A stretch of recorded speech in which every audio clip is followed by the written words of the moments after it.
Hello everybody. Curriculum for young children. Today under this we are going to deal with the topic curriculum models for early childhood educational programs. The objective of this lesson is to understand the basic concept and philosophies supporting the early childhood education curriculum models, and the second objective is to understand the different types of curriculum models for early childhood education. A curriculum model. A curriculum model is a structure or organized framework that is used to make decisions about everything starting from policies, priorities to teaching methods and assessment procedures. According to Spodek, a model is a representation and ideal construction of thought. It identifies the essential elements in the program, both practical, theoretical and also their interrelationship between those two elements. There are different instructional models that can be used to deliver the curriculum. Educators have been interested in looking at the outcomes associated with different curriculum models. Some models are rooted in behaviorism, others from social learning theories, constructivist theory and any other theoretical orientations. Philosophies supporting the early childhood education curriculum. The first philosophy is the constructivist philosophy. Children learn through active experiences, build their own understanding with their experiences. This philosophy emphasizes active hands-on learning so that the children can have their own understanding with their own experiences. Children select and imitate their own activities, projects and problems in a carefully prepared setting emphasizing the play. Children in child-centered kindergartens were more independent, rated their abilities and had their expectations for their own success than the subjects who participated in a didactic, highly academic programs. Behaviorist philosophy. In this, learning occurs as a result of a reinforcement. In this, the teacher selects and directs the activities.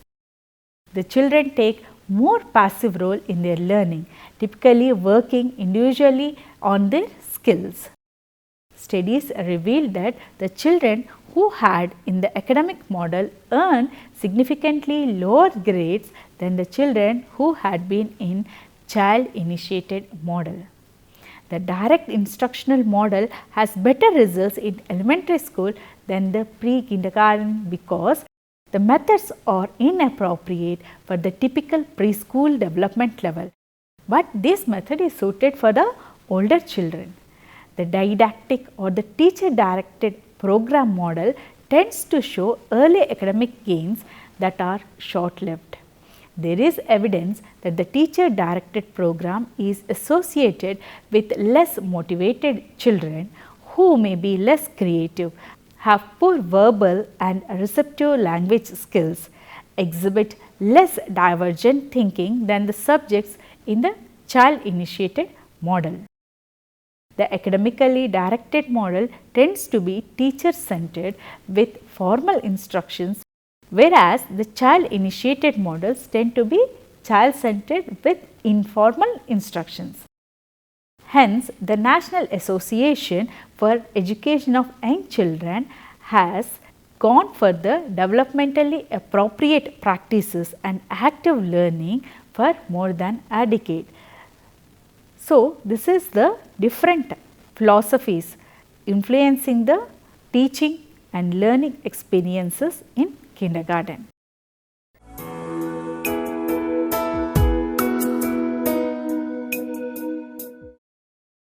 The term curriculum model refers to a conceptual framework, organizational structure for decision making and educational priorities, administrative policies and instructional methods evaluation criteria. Although they vary in their underlying principles or premises, curriculum models provide a well-defined framework for a program implementation as well as evaluation. A wide range of early childhood education curriculum models exist, but little is known about the number of early childhood education curriculum models presently in use, the number of early childhood education programs using them. Early childhood curriculum models most often are used in center based settings providing half day or full day programs. They are used in public schools in programs like the Head Start Early Childhood Education program and in community based program. Consistent with their origin, the curriculum models are most often used in programs serving the low income children. Among the best known and most widely used early childhood curriculum model are the creative curriculum, the developmental interaction approach, sometimes called as the Bank Street approach also, and the high scope, that is the curriculum of model and the Montessori method of teaching. The theories of child development has served as a principal foundation for curriculum and the curriculum model development. Variations among the curriculum model reflects the differences in values concerning what is more or less important for young children to learn, as well as in the process by which the children are believed to learn and develop. These variations inform the role of teachers, the curriculum focuses and the classroom structure and the ways in which the children are participating in learning.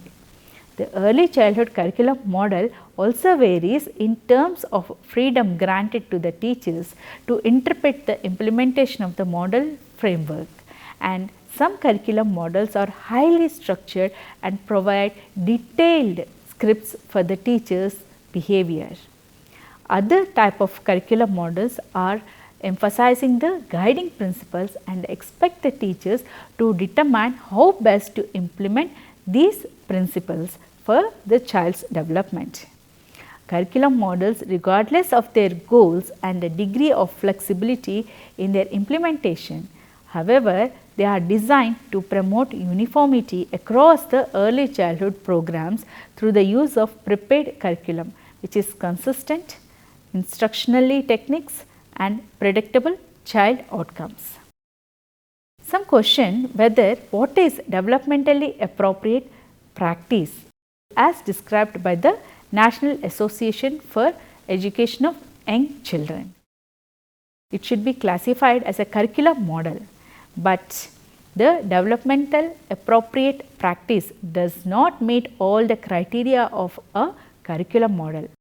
It was created not as a fully developed curriculum, but as a tool to help the practitioners, the policy makers to distinguish between the appropriate and inappropriate teaching practices with the young children, regardless of the curriculum approach under view. Now, we will see how one curriculum is different from the other curriculum model. The empirical comparison of early childhood education curriculum models have been dominated by two major questions. The first question is, to what extent the program experienced by the children really different from the other one? And the second is, are the same program better than the other in producing the desired outcomes? The comparative evaluations suggest that early childhood curriculum models affect the child's outcomes. The difference in the child outcomes among the models tend to reflect the intent of curriculum model being evaluated. Further, the findings of accumulating thus suggest potentially negative consequences associated with highly structured and academic preschool program. So, the focus of contemporary evaluation has now been shifted from the comparison of specific early childhood education curriculum model to the differential impact of early intervention program defined as either academic or developmentally oriented. Yet, there is also a recognition of the limitation of the curricular reform. As a result of the contemporary early intervention programs are increasingly likely to extend beyond the use of curriculum model to include the preventive health, parent education and family support components also.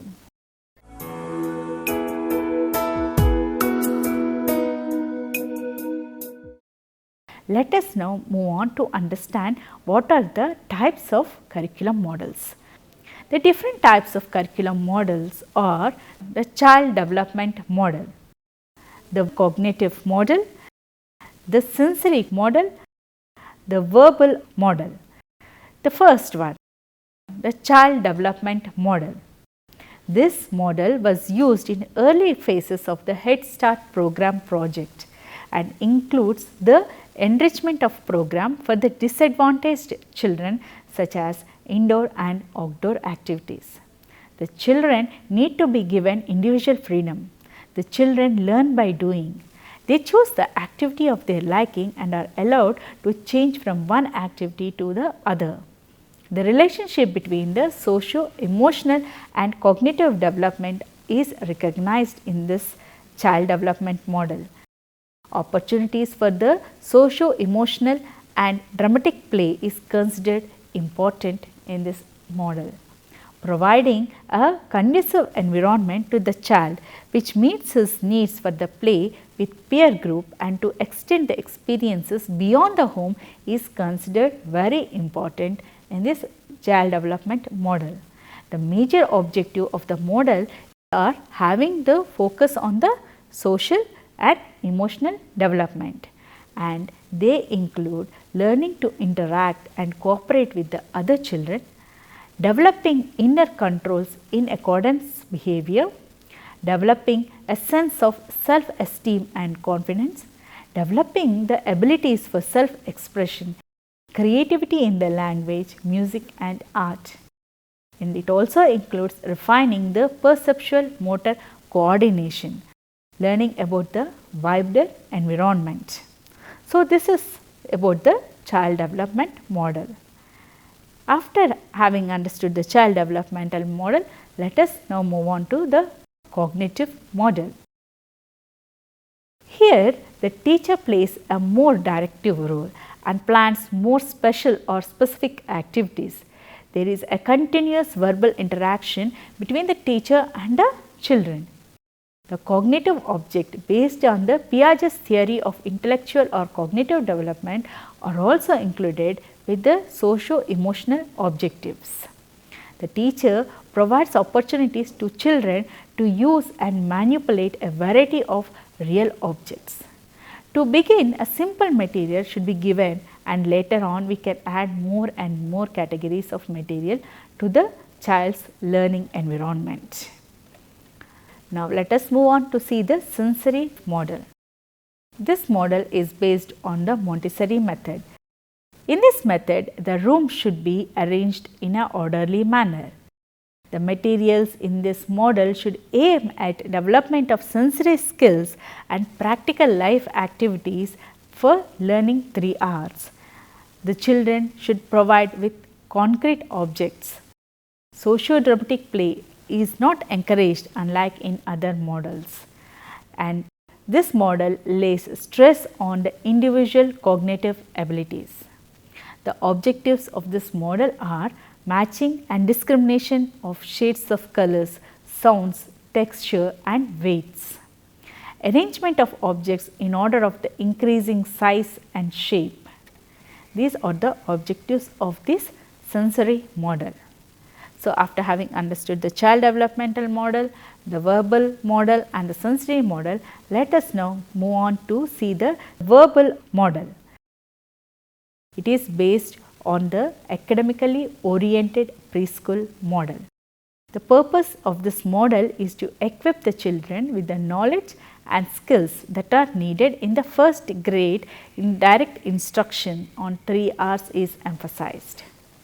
Repetitive teaching followed by reward to the children for correct responses lays foundation for learning in this model. The curriculum is arranged in a sequence of difficulty and complexity. The socio-dramatic play and other co-curricular activities are not at all included in this model. The self-esteem of the children has to be built only through academic achievement. The objectives of this model are to use both affirmative and negative statements in reply to the question such as, "What is this?" The ability to handle the objects of opposite attributes such as light and dark, day and night, etc. The concept of done, naming of the basic colors, counting up to 10 numbers is the important objective of this verbal model. So, we have understood the different types of models, that are the child development model, the verbal model, sensory model and the cognitive model.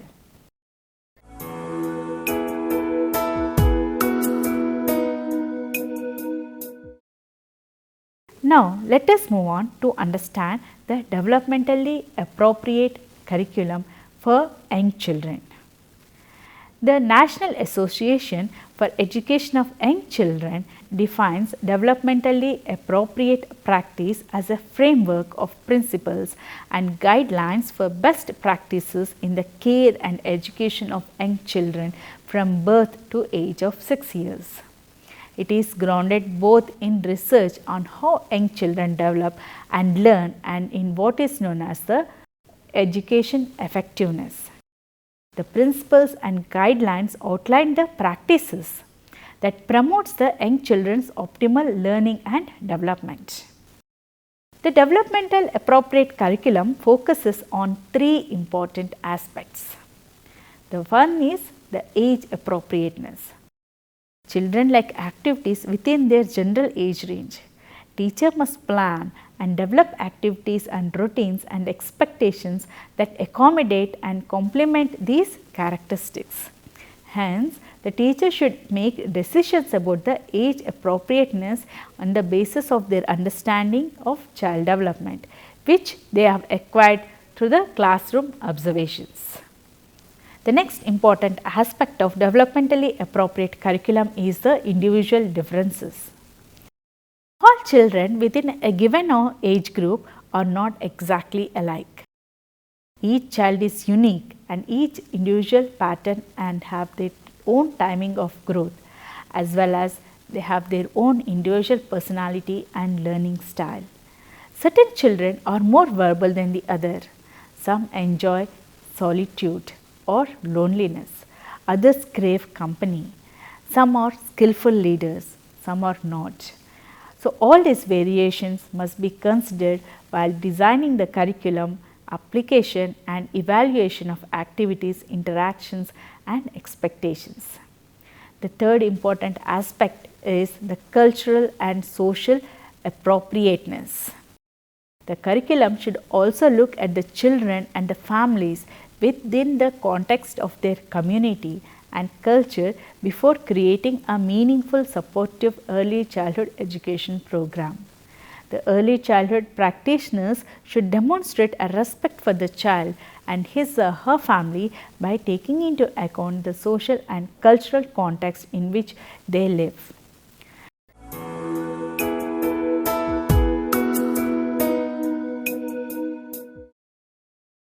The developmentally appropriate curriculum provides a resource for thinking about the planning and implementation of high quality program for young children. There are 10 fundamental practices.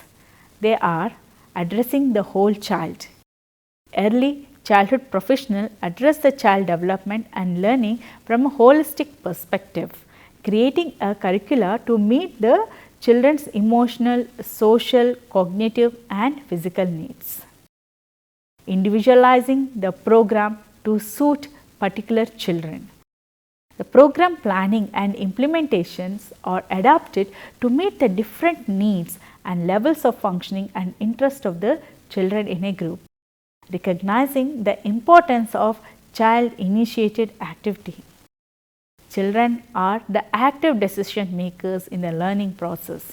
The teacher accepts a wide range of constructive child response. Recognizing the significance of play as a vehicle for learning. Play is valued and facilitated both indoors and outdoors. Creating a flexible, stimulating classroom environment.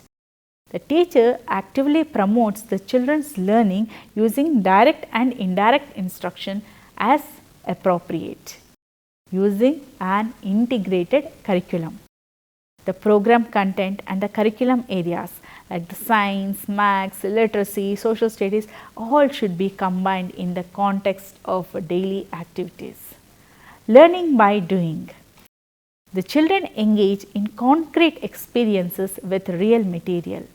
The activities in which they participate are relevant and meaningful to them. Giving children the choices about what and how they learn. The teacher provides a wide range of activities and materials from which the children may choose and within which the children pursue the educational goals in many different ways. Continually assessing the individual children and the program as a whole. The practitioners use a variety of assessment strategies, including the formal and informal techniques, forming a partnership with the families. The parents and other significant family members are the valued partners and decision makers in the educational process. Their involvement in the children's education is viewed as desirable and essential. So, these are the important guiding principles for a developmentally appropriate curriculum. Now, let us see what is the impact of developmentally appropriate curriculum. Several research studies have compared the performance of children in developmentally appropriate oriented classrooms with performance of the children in classrooms not characterized by the DAP, that is developmentally appropriate practices. Then the findings showed that there is a difference in the cognitive outcomes of these two different settings and also the difference in the social outcomes, favoring the children who were taught in a developmentally appropriate curriculum classroom setting. So, this is about the developmentally appropriate curriculum.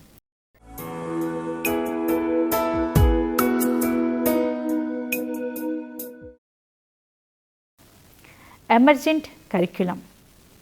Jones and Nimmo, they describe emergent curriculum as responsiveness to particular people in particular place at a particular time. It requires the adults to trust in the power of play and the power of the children's choice and the teachers to be professionals who shape and guide these choices into curriculum that is meaningful and cognitively challenging for children. It differs from the traditional thematic approach which is based on the predetermined themes. The sources of emergent curriculum are the children's interest. The children's interest should be acknowledged. The teacher's interest. Teachers are the people with the interest of their own which are worth sharing with the children. Developmental tasks. At each developmental stage, these tasks are to be mastered. Appropriate curriculum must provide opportunities for these children to choose activities which provides the skill for developmental tasks. Things in physical environment. The man-made things in their physical environment are typically standardized and predictable. The natural things are unstandardized and unpredictable. The children needs to experience with both the man-made and natural things. People in social environment.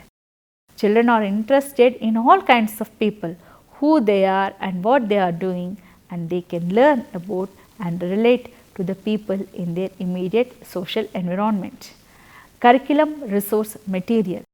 Children's libraries, the school resource centers, they are full curriculum ideas ready to use.